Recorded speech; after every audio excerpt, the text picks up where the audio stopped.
Take me to Zuck's Meta Palace. Today on the channel, I'm giving you my first impressions on the brand new Meta Quest 3. I want to see what it's like compared to its predecessor, the Quest 2, and see what this thing is all about.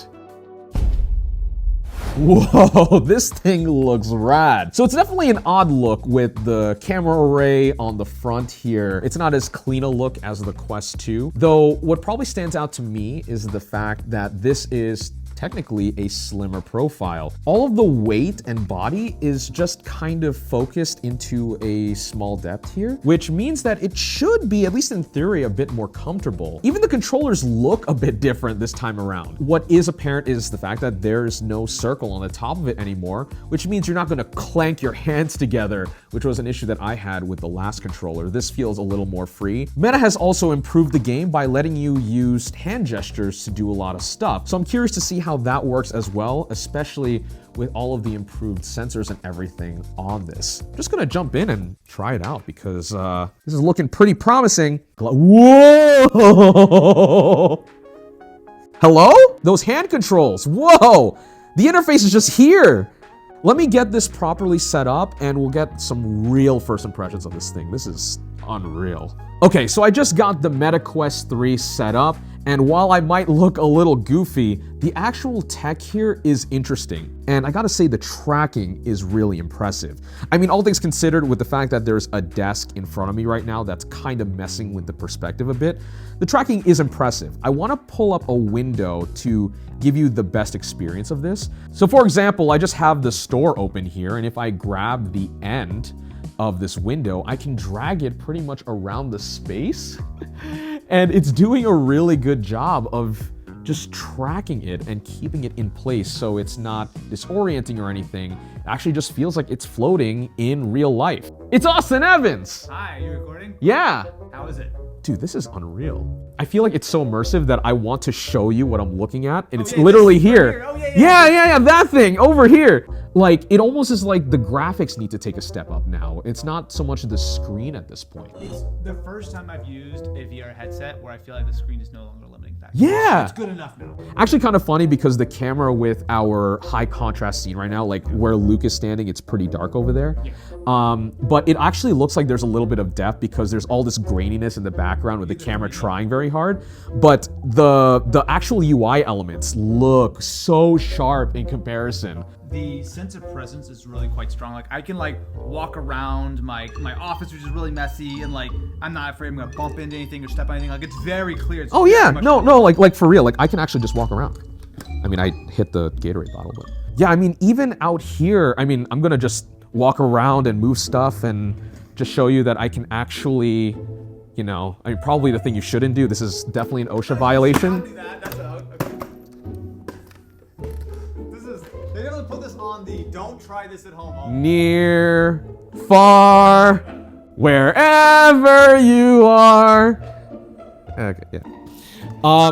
For real though, the fact that you get that sense of depth and that it's pretty one-to-one with your eyes is kind of insane. What's funny is that I actually left my UI in the room when I left, but I can bring it up easily. Just put my hand out here, pinch like that, and I can bring up the menu. Whoa! Hi, Oculus. Really cool though. Oh, the back of the, whoa, it's just, so you guys can't see what I'm seeing, right? It's in private. So this part is blank, it's just white, but over here, you can see all my games. This is never gonna be normal. This is never gonna be okay. Like this is just never, like, that's not okay. I'm just dumbfounded at how good this is working.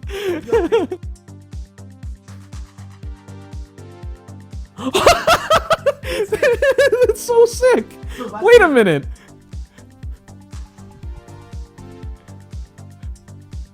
This is so cool. Look how cool that is. We can't see anything. We still can't see anything. I don't believe you.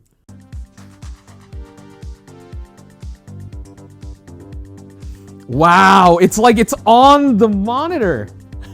Man, mixed reality, actually kind of fun. I didn't expect to really be as excited as I am, but the fact that I can properly walk around and it's all in color, not just black and white like on the Quest 2, I see why people are excited about this now. It's really hard to articulate just how impressive this stuff is without actually trying it for yourself. I want to try it. Whoa! Yo! Dude, that's wild. That's It's properly good, right? Yo! Okay, I've had a few more days to try out the Quest 3, and while this isn't going to be a full-on review of this product, I have some thoughts. My first key takeaway is that the Quest 3 really feels like a new and improved version of the Quest 2, which is to say that it's easy to use and very approachable, and I appreciate that. Of course, with the Quest 2 being around for a few years and it being super popular, there are plenty of games and apps available for it, and all of them are compatible with the Quest 3 as well. Compared to last generation, there's a faster Snapdragon Xr2 Gen 2 SoC, which should give you higher fidelity graphics in games, granted that the titles support it. I played a little bit of Red Faction 2, which looked absolutely awesome, but I'm looking forward to seeing what other titles can do to really take advantage of this chip. My voice was cracked. Puberty!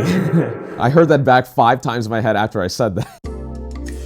Something else that I like with the Quest 3 over its predecessor is that it's genuinely more comfortable to use. Putting it on, I like the new fabric on it. It feels more breathable, which is great, especially during long play sessions. You'll get less sweaty, which is absolutely appreciated. But also, I like the fact that the form factor on it is way slimmer this year. Even though the Quest 3 is slightly heavier than the Quest 2, because it has a slimmer profile, the center of gravity feels way better. It doesn't feel as front heavy as the last generation, which is a really good thing because you get less of the fatigue after long gaming sessions. And really, all of this enhances the experience when you start taking the Quest 3 out in the open to play around with mixed reality, which ultimately was my favorite part of using this headset. You see, up until this point, I was a bit skeptical of how useful products like the Apple Vision Pro could be. Apple can come up with the best sales pitch in the world with their Minority Report-ass looking product, but at the end of the day, it seemed really far-fetched, especially considering that it costs a whopping $3,500. Now, I'm not naive to think that a $500 product would go toe-to-toe with something like that, but I think what the Quest 3 does is give me a taste of what that life could look like. Even something as simple as browsing Meta's UI and moving windows around our actual room really sold me on the potential of this tech, though it's really up to Meta and the developers making apps for this headset to take full advantage of it as well. Now, to be clear, I don't think mixed reality by itself is the only reason why you should be buying a Quest 3. Now, if you're someone that uses your Quest 2 a lot and want an upgrade, then I think the $500 price point for this headset is totally justified for the tech that you're getting. However, if you're like me and just casually use these things every couple of months or so, words. However, if you're like me and just casually play VR every couple of months or so, then I think the higher price tag is harder to justify. But let me know what you think about this headset in the comments below. And otherwise, thanks for watching this video on Denki channel. Subscribe.